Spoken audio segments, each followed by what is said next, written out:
Peace out. This is Stone Sage. How you doing? Well, I'm going to talk about more about drugs since they were such a prevalent part of society I was in.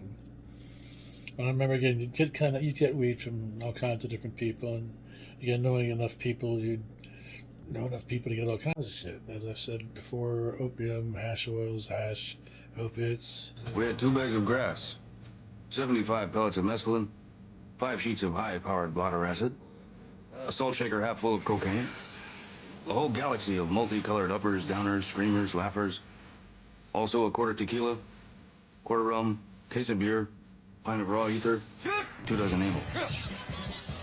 Not that we needed all that for the trip.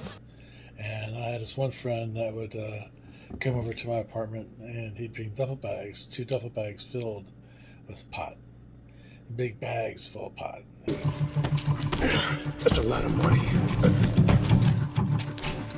House had the apartment I was living had a big table, and he dumped his bag on, and me, him, and a couple other friends would just do bongs and bag all night.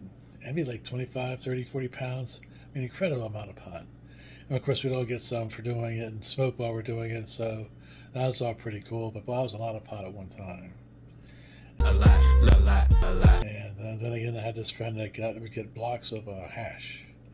And at one time, he had this block of hash, like 2.5 pounds, I think, that had a stamp, an Afghanistan stamp on it. I remember him just taking little slices off that. And again, hash was really good. I can remember a bunch of us driving around in a friend's 67 Camaro, 6 of us driving around smoking out of a little hash pipe.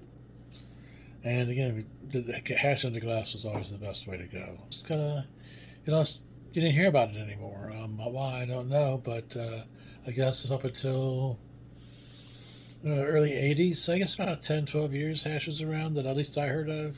Then, like I said, you just never heard of it. Same with the acids. They all just kind of, faded out. I mean, I was around the people that would have that kind of stuff, but nobody just never had it anymore. Everything switched over to cocaine. And cocaine, I had a ton of it. It just, I never did anything for it. There was never anything special. I bought it a couple times, but most of the time somebody, hey, you want some? No, yeah, no.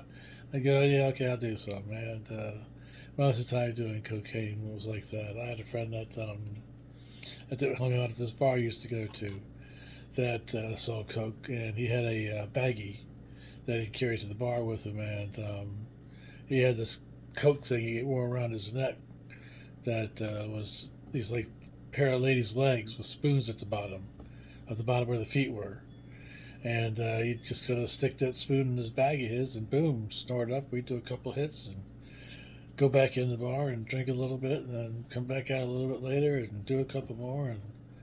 And I said, I don't want to, I'm not buying it. He said, don't worry, man, I got a ton of this shit. So I said, all right, let's do some coke.